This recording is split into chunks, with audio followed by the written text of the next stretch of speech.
Welcome back, baseball fans. I know you want to hear a lot about what we are about to talk about with the Braves, because this is a team who is still built for success in the future, yet Alex Anthopoulos is finding ways to make it even better. Big-time reliever Robert Suarez coming to the Braves. Gabe, how does this help the pitching staff?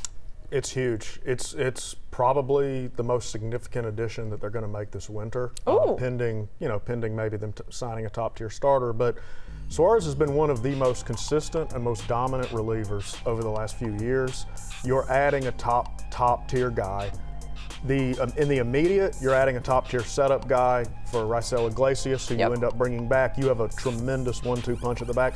For the future, this guy probably steps into the closer role over the next couple of years after you likely don't re-sign Iggy and bring him back again after next year. We'll see, but this covers you for now. It covers you for later. And listen, when they won the World Series, and we were covering that a few years ago, the guys we were talking about were Jock and Soler and all.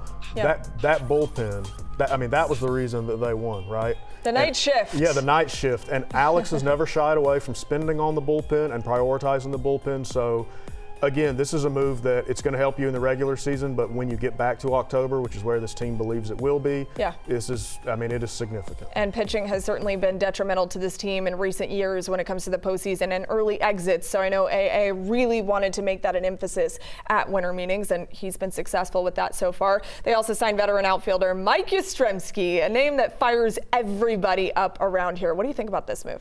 So it's a nice addition. You can debate the price point of it. I know some fans were like, really, we pay this about a 35-year-old? I mean, he hits right-handers. Like he serves, and he plays all three outfield spots, which that in itself is valuable. Look, this team has had injuries in the outfield in recent years, right? This is a great depth piece. Significant ones at that. Significant ones. He's a great depth piece. He's a guy that gives you options as far as I think. Marcell Ozuna's not going to be back. They're going to keep the DH spot open where they can rotate guys, and I know that we kind of focus on the catchers when we talk about that. Yeah. They're going to be rotating. This gives you the opportunity. You can get Acuna off his feet for a day, have him DH, put Yaz out there and right. It widens your options. It's a great tool for Walt Weiss. And he's a good player. He's coming off a great run with the Royals, who they actually tried really hard to keep him, and he wound up picking the Braves. And when asked about that, he pretty much cited like, I feel comfortable that they're trying to win here. And that's not a knock on the Royals, but let's be real here. There's one team that spends more money that's more thought of as a contender than the other here. So I think it's a great move. I think it's a great addition.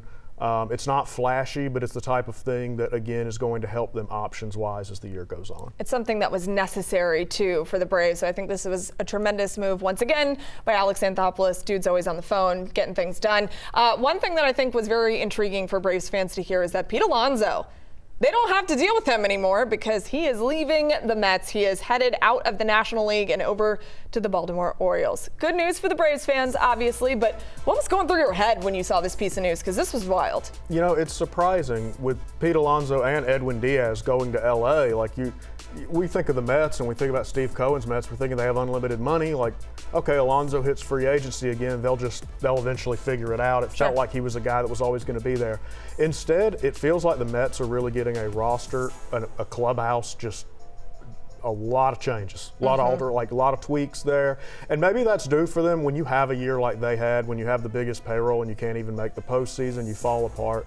Maybe it's just time for some fresh perspective, fresh talent, different look at things. But right now, I mean, the Mets are a worse team than they were a few months ago, and that's really good news for the Braves, who I think are better. Yeah, and they also have a new manager, talking about Walt Weiss, and he is poised for, I think, a trip back to the postseason because of what's happening here in winter meetings and beyond, and exits like Pete Alonso for sure. Gabe, thank you so much.